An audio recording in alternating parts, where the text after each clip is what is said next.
there's two valuable things that I learned in this condensed week.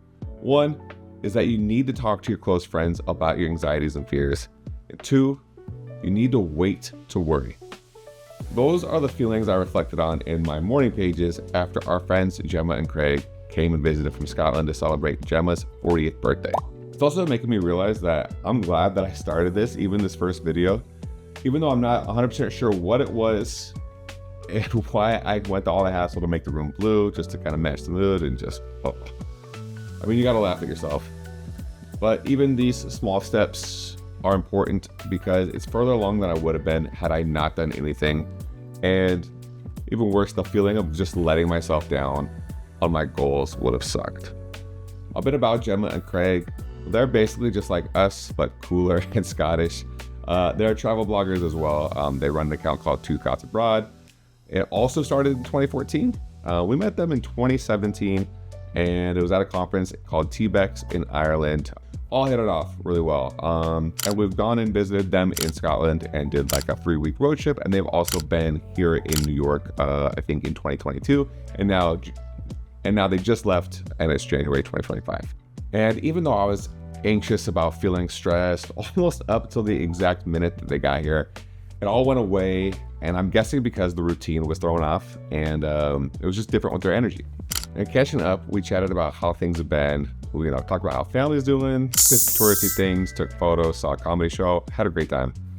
We were out having a fun touristy day in Brooklyn. I think we were walking across the Brooklyn Bridge, and I was just opening up about these feelings that I've been having about failure, the things that I talked about last week, and about just worrying about how to turn all of these skills into a career and kind of pivot outside of our travel industry. And they both made me feel really not alone. Gemma reminded me that all 4 of us have basically created businesses that didn't exist 10 years ago. And yeah, it sucks that we're gonna have to try to reinvent ourselves, but that is most likely what we've done. We've done it in the past, we'll figure out it again. And there's something about it being so easy to forget when it's ourselves, like talking to ourselves, but by having that kind of back and forth between another person, it was really important. It was really helpful.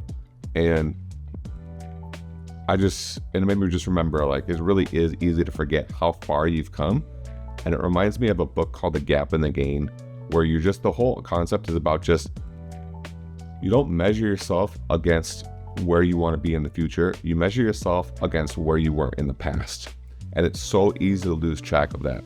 And that's where we kind of fall into these problems of like just feeling like we're not good enough, feeling like comparing other people that we see online and all of this terrible toxic stuff that we do. You want to measure yourself against where you were last year, 10 years ago, 5 years ago. And anytime that you run into a problem, it's most likely not a new problem. You just need to look back in your past and see how did you solve it in the past. And then that can give you a little bit of like stepping stone, a little bit of confidence. And that's why it's so important, or that's why I feel so strongly about the fact that you got to talk about these things with your friends or the other people that are going through similar things as you, because what you'll start to realize is you're not alone. And in here, we can be our own worst enemy. I think it's just that we're simply too close and too attached to the problems to be able to see it clearly. And sometimes we need distance or the distance of somebody else to help us. And while Gemma and Craig have been working on their pivots, Craig's also started doing music as a DJ. And while we were here, we learned that him and his other bandmate, Craig, got a record deal and are going to go on tour. And so while we celebrated and talked more, it just made me feel a little less anxious. Like there are so many unopened doors of possibility out there, but only if you go around and try opening them. Very rarely does shit ever just fall in your lap that you actually want. You're going to have to get out and take action for something you want to happen. Which is why I really like this other quote that Gemma was talking about. She said, wait to worry. Because we spend so much time worrying about the outcomes that may or may not happen. And because I waited until almost the last possible second to make their room ready, it was really on my mind. But I think she's talked about how she tries to adopt this habit because the alternative is worse. Like, for example, when we worry, we're like this distracted versions of ourselves. And it's us that suffer for sure, but it's also the people around us that kind of suffer because of all of this spending this time worrying in our head, worrying about things like getting rejected, is there going to be traffic on the way to the airport, What are they going to think of me? Does my partner no longer find me attractive? Will I ever be able to retire? Why don't any of my brothers ever try to call me? Did I say something to piss them off? What's going to happen to our country? And on and on and on. Sometimes those thoughts consume me and they stop me. Like, they'll literally take me out of the moment, and I'm just in my head having all these thoughts and just thinking about the worst what ifs. And the worst thing about it is when I write it down like this, when I write it down in the pages, I become aware of two things. One, how rarely I am right. So I'm actually making a problem that doesn't exist. Terrible. And two, a lot of the things are outside of my control. So worrying about it is going to do nobody any good. And it stops me from like being present in the moment. I'm just kind of living in my head. And that's just not a fun place to be all the time. So to recap, I think it's important to talk to your close friends about your internal anxieties and fears in moderation, because you're going to realize you're not alone, and that in and of itself is really humbling, and it kind of can give you a little bit of feeling like, okay, other people are doing it and they're showing up every day for themselves, and so I can too. And lastly, just remember not to wait to worry.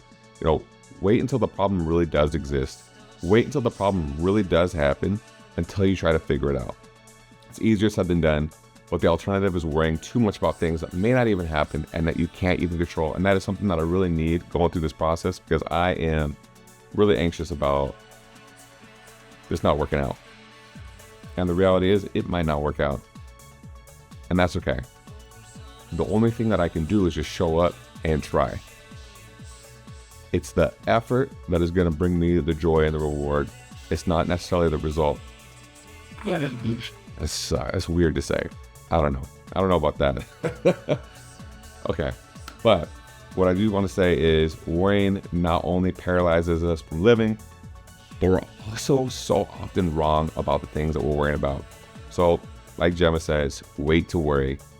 So that's something that I'm going to try to incorporate into my daily thoughts, and I encourage you to as well. Feels a little awkward showing up and doing this, but hey, I'm Scott, and I hope this resonates